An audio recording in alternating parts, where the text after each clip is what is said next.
자, 지금부터 이제 우리가요, 무엇을 볼 것이냐, 이번 시간에는요, 협의 양도인 택지라고 하는 것을 가지고 설명을 하도록 그렇게 하겠습니다. 먼저 우리가 보통 이제 협택이라고 하는 것인데요. 이건 지금 무엇을 얘기하는 것이냐? 우리가 이제 공익 사업을 하잖아요. 그러면 사업 시행자고요, 협의를 통해서 토지를 양도를 해요. 그러면 원소유자에게 공급되는 토지, 이것을 협의 양도인 택지다, 이렇게 얘기하죠. 여기서 이제 이 협의 양도인 택지는 무엇을 얘기하냐면, 여기에서 중요한 것은요, 협의를 통해서 이렇게 돼 있죠. 이런 봐봐, 공익 사업을 시행하면은 시간이 걸리잖아요. 그런데 이 시간이 돈이란 말이죠. 이런 우리가 이제 예를 들어서 한번 볼까요? 여러분, 그 은평구가 있었다면, 은평구에요, 아파트를 재개발하는 게 하나 있었고요. 그다음에 저기 이제 여러분요, 어디죠? 고속버스 터미널인 데 있죠. 거기에 보면, 거기에도 이제 아파트를요, 38평으로 이렇게 했단 말이죠.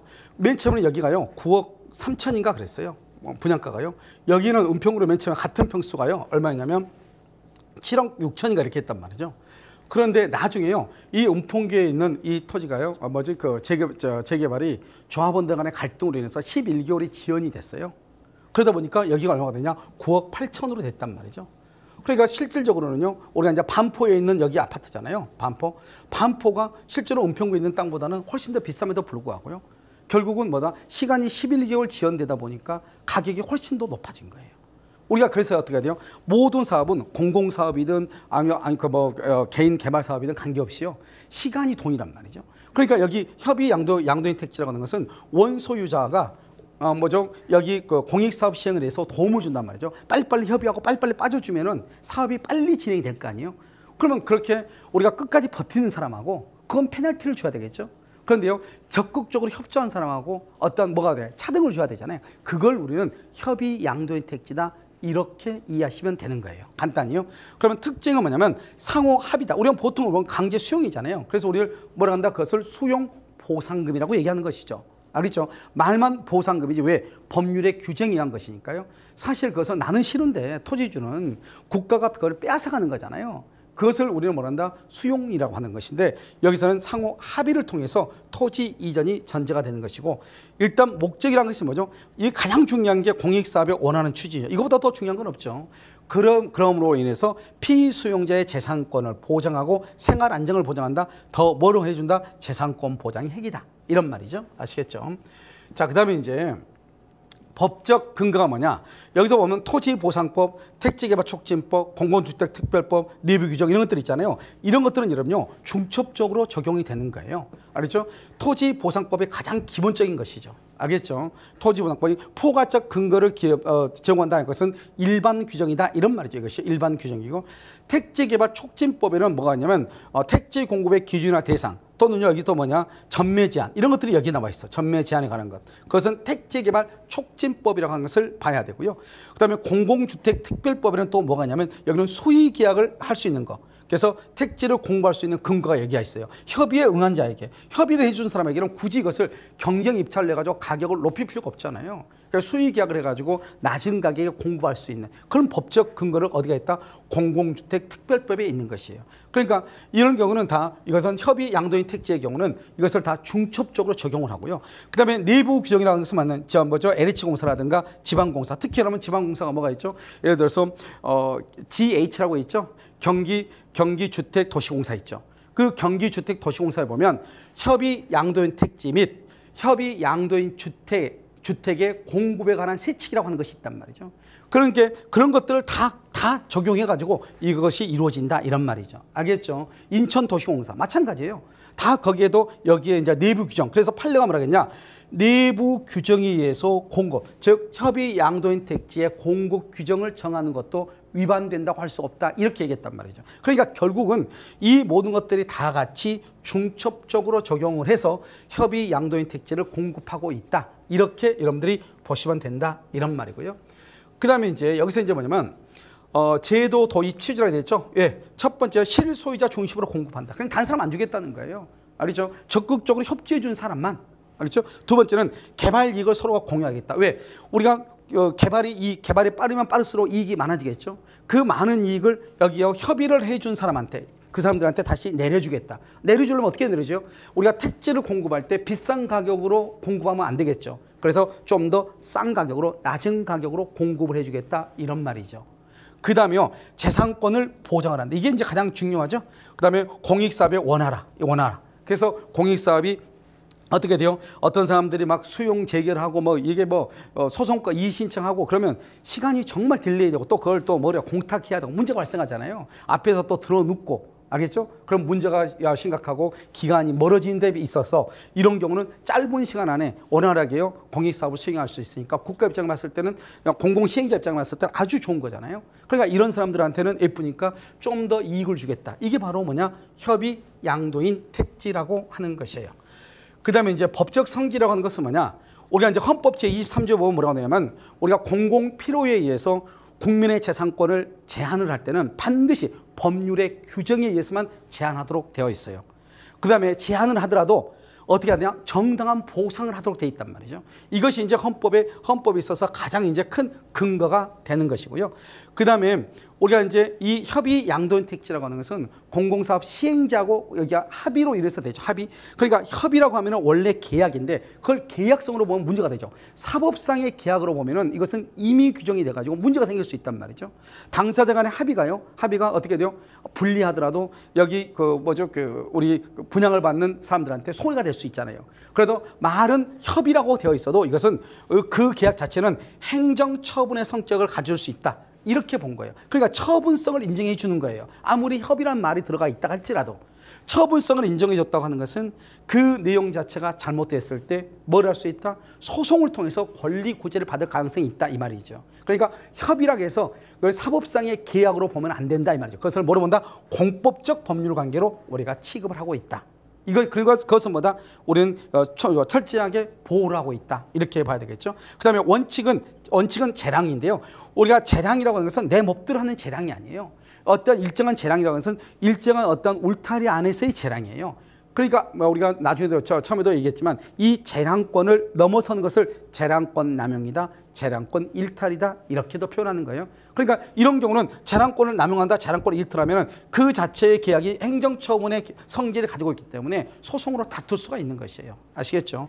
그 다음에 이제 이것은 공익하고 사익을 조화시키는 것이다. 당연하죠. 그런데 어디가 더 강조된다? 공익성이 강조되고 처분성을 인정한다. 그래서 우리는 이것을 수분양자들한테 유리하게 법적 제도 안에서 보호하고 있다. 이렇게 보시면 될 것이고요.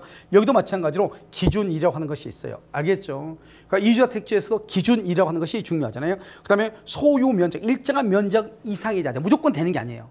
일정한 면적 이상이 됐을 때, 그러니까 기준일 이전에 계속 소유하고 있다. 그래서 특정 기준일 이전부터, 그러니까 이제 우리가 협의 양도인 택지의 경우는 언제를 통해서 공고한다고 하는 공남 공고일을 한단 말이죠. 그 공남 공고 고시일로부터 예를 들어서 1년 전부터 택지를 일정 면적 이상의 토지를 소유하고 있고, 그 다음에 공남 공고 고시 이후 어떻게 한다? 계속해서 그것을 1년 이상 소유하고 있고 뭐 이런 조건들이 있단 말이죠. 그런 조건들을 이제 보는 것이고, 그 다음에 이제 사업 시행자와 협의를 통해서 토지 전부, 일부 절대 안 돼요. 자기 토지 전부를 양도해야 돼. 여기서 중요한 것은 뭐냐? 수도권은 1000평방미터, 그 외의 지역은 400평방미터 이상. 이런 면적을 가져야지. 이런 면적보다 만약에 수도권에서요 1000평방미터 이하, 예를 들어서 900평방미터다. 이 사람은 협의 양도인 택지를 받을 수가 없어요. 수부장자가 될 수가 없어요. 지방에서 만약에 300이다, 300평방미터다, 그 사람은 여기에 해당되지 않는 것이에요. 여러분, 인천도시공사 있죠. 인천도시공사도 뭐냐? 협의 양도인 택지 있죠. 택지의 경우는 1000평방미터 이상이 돼야 된다. 그 다음에 뭐가 됐다? 건물의 경우는 400평방미터 이상이 돼야 된다. 이렇게 딱 정해져. 토지죠. 토지의 경우는 여기서 1000평방미터 이상, 건물은 400평방미터 이상일 때 협의 양도인 택지의 소분양자가 될 수 있다. 이렇게 인천도시공사 같은 경우는 규정하고 있단 말이죠. 그러니까 협의 양도인 택지라고 하는 것은 내가 무조건 받는 게 아니에요. 일단 일정 면적 이상을 충족하고 기준일 이전부터, 예를 들어서 1년 이전부터 계속해서 소유하고 있어야 되고, 이런 것을 조건이 있는 것이다. 그 다음에 토지를 어떻게 해요? 여기서 1000평방미터면 1000평방미터 전부를 양도해야지. 공익사업 시행자한테 자기는 1000 중에서 500만 하고 500은 안 하겠다. 그러면 그것은 택지를 받을 수가 없는 것이에요. 아시겠죠? 이게 아주 중요한 것이다. 이런 말이에요. 그래서 방금 했던 이 세 가지를 명확하게 기억을 하고 있어야 돼요. 그 다음에 이제 신청자 자격 조건인데요. 개인만 돼요. 여기서 개인만 돼. 자연인만요. 그래서 개인만 대상을 하고 법인 안 돼요. 예를 들어서 법인, 비법인 사단. 우리가 나중에 설명하겠지만 비법인 사단은 우리가 종중 같은 경우란 말이죠. 우리가 이런 보면은 법인을 설립할 때는 어떻게 하냐면 먼저 뭐가 하냐면 발기인들 있죠. 발기인이 있고요. 이 사람들이 정관을 작성하죠. 그 다음에 주무관청의 허가를 받고요. 그 다음에 설립 등기를 한단 말이죠. 이렇게 등기를 하게 되면 이것을 우리는 법인이라고 얘기하죠. 그럼 등기하기 전에는요, 법인이다 아니다? 아니죠. 그것을 법인 아니다, 비법인이다 이렇게 얘기하는 거예요. 알겠죠? 법인이 아니다. 그래서 우리가 종중 같은 경우도 이미 등록이나 등기가 되어 있으면은 이것은 뭐 하나의 그 법인처럼 취급도 하지만 실적으로 거의 모든 그 종중이 등기가 되어 있는 것은 아니잖아요. 그것을 비법인 사단이다. 법인이 아니다. 비 아니다 이 말이죠. 법인이 아니다. 그것을 법인 아닌 사단이다. 이렇게 얘기하죠. 그 다음에 거주 요건이죠. 일정 기간을 거주해야 돼. 어떻게 하느냐. 우리가 기준일이라고 하는 것이 있었잖아요. 앞에서요. 그 기준일 이전부터 1년 전부터 최소한 1000평방미터 이상의 토지를 소유하고 그 다음에 기준일, 즉 공남공고 고시일 이후에 1년 이상 거주한 경우 이런 요건을 붙인단 말이죠. 알겠죠? 그래서 그 거주 요건을 우리가 추가로 요구할 수가 있다 이 말이죠. 그 다음에 우리가 이제 이주자 택지와 마찬가지로요. 여기서는 1세대당 하나의 택지가 원칙이에요. 그래서 1세대당 협의 양도인 택지는 한 세대당 하나만 하는 거지 아무리 면적이 큰다고 해서 많이 하는 것은 아니다 이런 말이죠. 아시겠죠? 이렇게 여러분들이 이제 보시면 되는 것이고요. 그 다음에 기준일 적용이라고 되어 있잖아요. 이때 기준일은 뭐냐면 여기 있죠. 여기 보면 공남 공고일 1년 전. 알죠? 이렇게 설정이 돼. 예를 들어서 기준일을요. 그래서 여기 대해서 공고를 그러니까 반드시 계속 얘기하지만 그 공남 공고 이 공고가 언제부터 나왔는지 어떤 요건을 구비하라고 하는 건지 이걸 알아야 되죠. 그러니까 여러분요 만약에 예를 들어서 공유인 경우 있잖아요. 공유 경우 이 땅이요 3000평이란 말이죠. 3000평방미터란 말이죠. 우리가 1000평방미터 이상이 돼야 된다고 했잖아요. 그런데 여기에요 A, B, C가 공유로 돼 있어. 그럼 A, B, C가 공유로 돼 있으면 각각 1000 가질 수 있잖아요. 그럼 이 사람들한테는 각각 협의 양도인 택지가 하나가 부여된 거. 각각 하나씩이 부여돼. 세 개죠, 그러니까. 그런데요, 여기에서 어떻게 되냐면 여기가 있는데 한 사람이요 여기서 A, B, C가 있잖아요. A, B, C가 있는데 여기는 600이고요. 600평방미터, 200평방미터, 여기 200평방미터 이렇게 됐단 말이죠. 이거 전부 다 합해야지 1000평방미터가 되는 거잖아요. 이런 경우는 여기서 대표자 하나를 지정을 하든지 또 그렇지 않으면 이 공유자 전원의 이름으로 하나만 받는 것 같아요. 여기서 협의 양도인 택지를 하나만 받는 거예요. 그러니까 우리가 기본적으로 기준 면적 이상이 돼야 된다는 것이 중요하다. 특히 공유의 경우는 공유자 각자가 1000평방미터 이상이든지 또 건물의 경우는 400평방미터 이상이든지 이해됐죠? 또는요 여기를 뭐라 한다? 예를 들어서 합해서 1000이 되든지 이런 조건들을 갖추었을 때 그때 협의 양도인 택지를 분양받을 수 있다 이런 말이죠. 그런데 원칙은 그런데요 아주 예외적인 경우가 있다 이 말이죠. 상속의 경우, 법원의 판결에 의한 경우 또는요 여기서 뭐가 있다. 예를 들어서 그러면요 취약을 하거나 또는요 군대에 가거나 또는요 여기서 이민을 갔거나 또는요 병원에 입원했거나 이런 경우 있죠. 이런 경우에도 이런 요건을 갖추지 않아도 예외적으로 인정되는 경우가 있다 이란 말이에요. 그러니까 원칙은 공남 공고일 이전부터 1년 이상 일정 면적 이상을 소유하고 공남 공고일 이후 1년 이상 소유를 계속해서 해야 된다. 또는 거주를 계속해야 된다. 이런 조건들이 있어야 원칙적으로 분양받을 수 있는데 그렇지 않더라도 분양받을 수 있는 경우가 예외적으로 있다. 이 정도만 여러분 알면 되는 것이에요. 알겠죠? 그 다음에요. 이제 또 뭐를 보냐면 이제 공급 절차라고 하는 것이 있잖아요. 공급 절차는 간단해요. 어떻게 보시면 되냐. 사업 시행자가 잠재적 공급 대상자에 대한 기본 조사를 실시하고 그 다음에 공급 신청을 접수를 받고 그 다음에 자격 심사를 해. 그 다음에 이제 공고를 하죠. 그 다음에 계약을 체결해요. 이때 최종 배정받는 대상지와 용지 매매 계약을 체결한다 이렇게 돼 있죠. 이때는 어떻게 계약을 체결하느냐. 사실 이때는요 만약에 사람도 여러 명이고 필지도 여러 개다. 그러면 누구한테 어디를 줘야 될지 모르잖아요. 이런 경우는 대부분 다 어떻게 배정을 한다? 추첨에 의해서 배정을 해요. 그래서 이 내용 자체가 중요한 것이 아니고 추첨에 의해서 배정이 이루어진다 이렇게 보시면 되는 것이고요. 그다음에 이제 우리가 수분양자죠. 내가 분양받은 사람, 그 사람은 택지를 공급받을 권리가 있죠. 이러면요, 택지를 공급받으려면 이러면 어떻게 해야 돼요? 그때는 뭐를 해야 돼? 당연히 돈을 내야 되죠. 그냥 이건 권리고, 그다음에 이 의무로 분양 대금을 지급할 의무가 있겠죠. 그다음에 건축을 하죠. 건축하는데 우리가 이 건축받을 수 있는 권리는 내 멋대로 건축하는 것이 아니에요. 알겠죠? 우리가 이제 아마 나중에 이제 다음에 또 본단 말이죠. 그다음에 기반 시설을 말할 수 있다, 이용할 수 있는 것이 있어요. 그러니까 기반 시설을 이용한다는 것은 내가 협의 양도인 택지를 분양받은 사람이 기반 시설을 설치해야 되는 것이 아니라는 것을 뜻하는 거죠. 그러니까 내가요, 다른 비용이 별도로 나가지 않는다 이 말이죠. 그러면 여기서 이제 보면은 방금 분양권이 있다 그랬죠. 분양받을 권리. 그러면 여기서 뭐요? 분양 대금을 당연히 납부를 해야죠. 알겠죠? 방금 내가요, 건축을 지을 때 자기 멋대로 건물을 건축하지 못한다고 그랬죠? 그게 바로 뭐요? 지구 단위 계획을 준수해야 된다. 알겠죠? 지구 단위 계획을 준수해야 돼. 그러니까 거기에 뭐냐면 지구 단위 계획에 나와 있는 용적률, 건폐율 이런 것들에 대해서 우리가 준수를 해서 거기에 맞게끔 건물을 지을 수 있지, 내 멋대로 건물을 지을 수 있는 것이 아니다 이 말이죠. 그럼 여기는 뭐죠? 전매 제한이죠. 자기 멋대로 제3자에게 전매하는 행위가 제한이 된다 이 말이죠. 그럼 좀 이따 나오니까요. 그 다음에 이제 지정 용도 사용 의무라고 되어 있잖아요. 여기는 지구 단위 계획에서 정한 용도로만 사용해야 돼. 이게 바로 지금 어디서 우리가 또 봤죠? 이주작 택지도 똑같잖아요. 자기 멋대로 지으면 안 되는 거예요. 지정 용도. 왜냐하면 여기는 이 협의를 해준 사람한테 값싸게 물건을 공급했잖아요.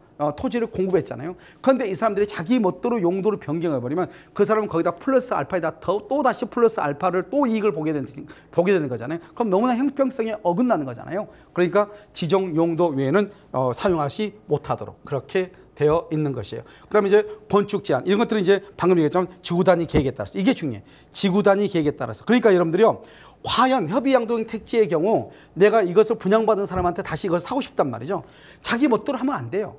그럼 어떻게 한다? 이게 도대체 무엇인지, 뭘 할 수 있고 뭘 할 수 없는지, 그러니까 지구 단위 계획 내용을 반드시 확인을 해야 돼. 알겠죠? 그러면 내가 처분할 사람도 마찬가지고 그것을 양수할 사람도 과연 지구 단위 계획에는 어떠한 제한들이 있고 무엇을 할 수 있는지, 이런 것들이 이렇게 규정되어 있단 말이죠. 여러분, 일반 주거하고 전용 주거 있잖아요. 거기는 건폐율은 50밖에 안 된단 말이죠. 이런 것들이 규정되어 있단 말이죠. 그러니까 이런 것들을 우리가 잘 규정하고, 여기 일반 주거는 건폐율이 아마 60으로 돼 있을 거예요. 이렇게 다르게 규정되어 있기 때문에 먼저 항상 지구 단위 계획을 잘 살펴야 된다. 알겠죠? 그래서 그 용도대로만 사용을 해야지 다른 용도대로 사용하면 된다, 안 된다? 안 된다, 이렇게 얘기를 했잖아요. 자, 그 다음에 기반시설 설치하죠. 원래 기반시설은요, 그것은 사업 시행자가 부담하는 거예요. 사업 시행자가. 알겠죠? 그런데 뭐는요, 여기에서 여기가 택지가 있으면 여기까지는 전봇대가 있단 말이죠. 여기서 여기까지 끌어가는 거, 여기는 이제 인입비용이라고 하죠. 이것은 누가 부담해요? 여기는 수부장자가 부담하는 거죠. 알겠죠? 그런데 여기까지 전기를 끌어오는 것, 이것은 수부장자가 부담하는 것이 아니다. 기반시설은. 이것을 지금 얘기하는 것이에요. 아시겠죠? 그 다음에 전매 규정 중요하죠. 언제까지요? 소유권 이전 등기획 완료 전까지는 전매를 못해요. 등기하기 전까지는. 알겠죠? 만약에 위반한다, 그럼 당연히 그것은 무효가 되죠. 무슨 규정 위반이다? 그것은 강행 규정 위반이 되는 것이고요. 예외적으로 생계라든가 질병이라든가 군복무라든가 이런 예외적인 경우는 있지만, 알겠죠? 그 다음에 전매를 하더라도 반드시 어떻게 해야 돼요? 사업 시행자의 사전 동의가 있어야 돼요. 무슨 말인지 알겠죠? 그래서 여기까지 이제 여러분들이 보시면 이 전매에 관한 규정, 이것이 바로 이주다택지와 유사하지만 차이점을 여러분들이 보면서 공부를 해야 된단 말이죠. 아시겠죠? 그래서 여러분들이 협의 양도인 택지에 관한 강의는 여러분요, 여기까지 마무리하도록 그렇게 하겠습니다.